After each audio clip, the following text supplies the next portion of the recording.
I always heard about it, right? And then it says Dustin Diamond, Screech, is the only actor to appear in every Saved by the Bell episode, as well as the spin-offs in the movies. Wow. Oh, I'm not surprised. I mean, he kind of needed the money, right? He wasn't exactly a premier actor, so. That's true. But it's my personal opinion, though. And AC Slater's first name obviously wasn't AC, and it was revealed to be Albert Clifford. I mean, we all knew that, right? So.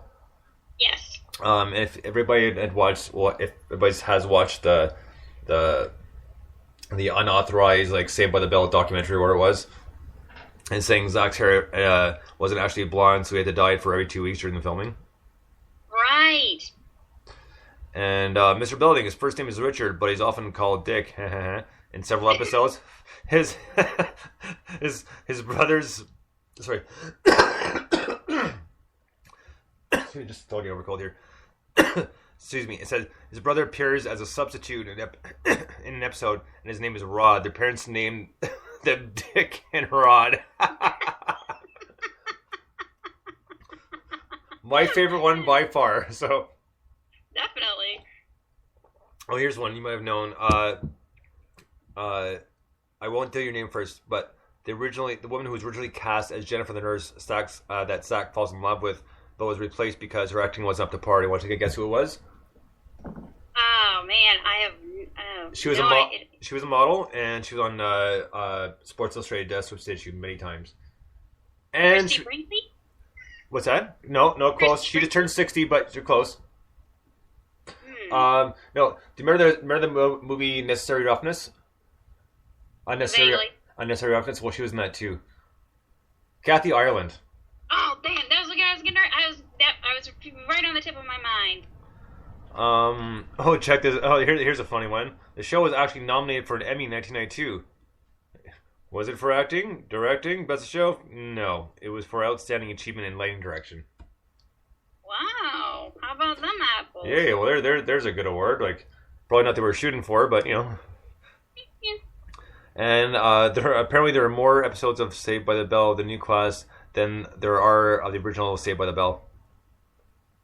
That is shocking. Mm-hmm. And here's another one. Peter Ingle wrote a musical of Saved by the Bell that was unfortunately never brought to life. That is unfortunate. I was just gonna. I don't think it's that unfortunate, but you know. Or here's one I think we knew about too. Is Scott Wolf, who obviously later became a star because of Party 5, appeared in the background on numerous Saved by the Bell episodes. Really? Yeah. Well, here's another one. The girl that the Slater rescues when she pretends to drown during the last Malibu Sands episode is actually. You want to take a guess at who she is, or who? Leah Remini?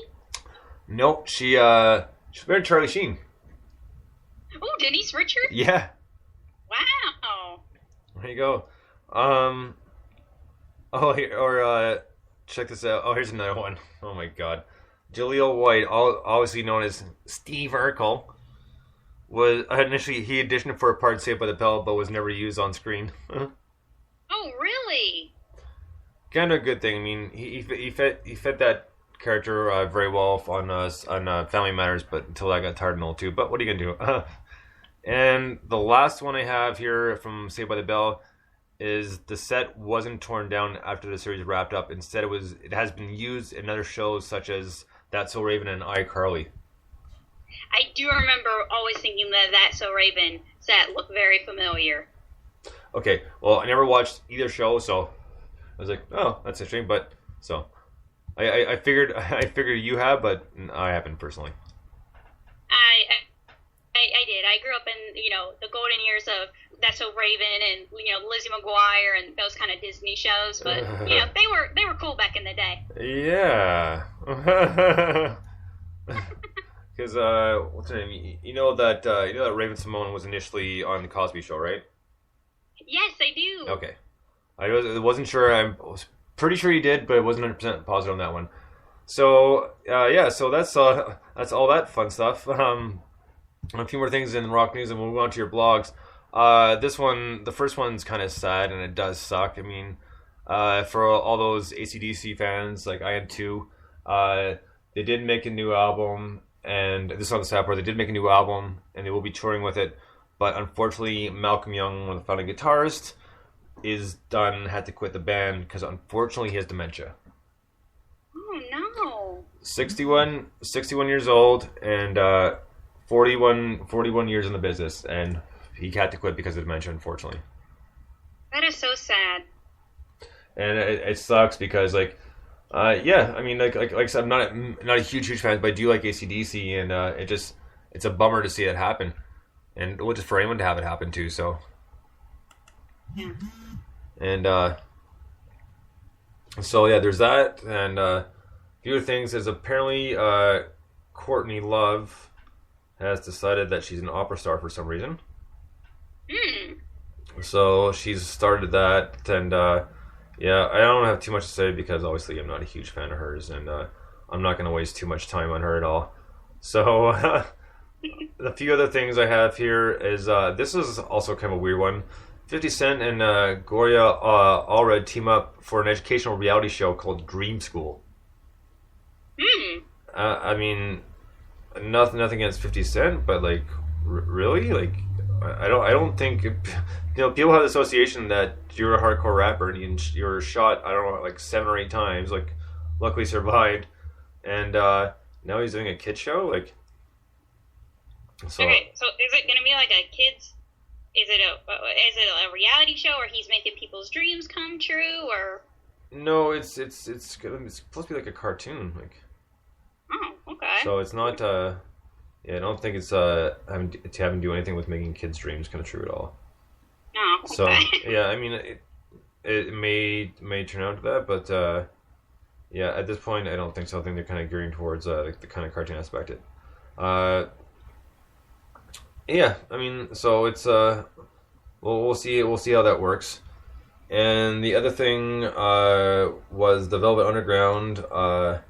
They're gonna get a super deluxe reissue for the 45th anniversary, which is really cool for their self-titled third album, and one of the classics. And Velvet Underground are obviously a classic band themselves, and you know, Venus and Furs is my eyes probably their best song. So that'll be cool. I mean, there's gonna be like at least I think it's like 4 CDs. So I'm looking forward to it, and I'm hoping they'll do it on vinyl, which is a possibility as well. Nice. So that's pretty much going to wrap it up for rock news. So let's get into your blogs. Like, what have you been up to? What are you doing? Okay, well, first of all, just to let everyone know, next week, Arrow and the Flash premiere, so I know we're all excited about that. Oh, yeah.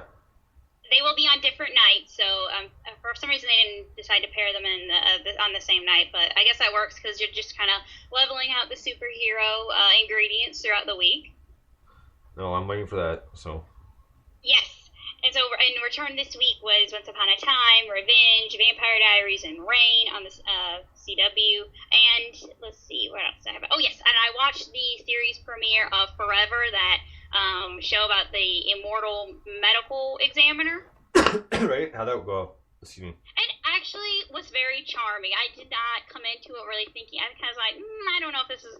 I was excited for it because I like the leading actor, but he really made the show, and he and his the woman who will eventually become his partner, they had really good chemistry, and she looks like a lot like Diane Lane, which was really. I've never seen another actress really look like Diane Lane, but she could be her doppelganger. Oh, really? Okay. Yeah, so it was a really entertaining show, very sharp dialogue. They had some comedy in there. Okay, so this week, blogs, I did Let's Talk About the Buzz Surrounding Gone Girl. Have you heard about Gone Girl? Yeah, that's Ben Stiller's movie, right?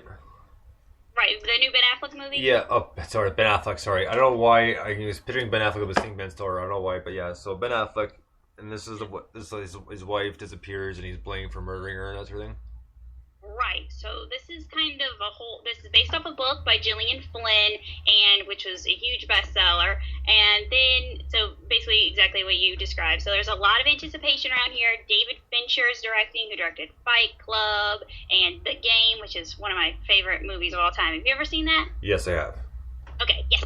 That was such a brilliant movie. So there's a lot of expectations. Obviously, the last David Fincher movie was The Girl with the Dragon Tattoo remake, and that I thought it was a really good movie, but it did not find that audience at the box office. So Gone Girl is expected to clean up both critically and commercially. So I'm excited to see it. I really hope I can get to see it this weekend. But there is just huge buzz on this movie, and it's one of the early award season breakouts. I personally have doubts that it'll be able to sustain that momentum into award season because it is an October release, and the real big contenders typically come out, no later or no earlier than November. So this is kind of going to be a little bit hard, but people have been big fans of Fincher for some time, want him to get this acknowledgement. But I'm excited to see the movie. I think this is a perfect role for Ben Affleck finally.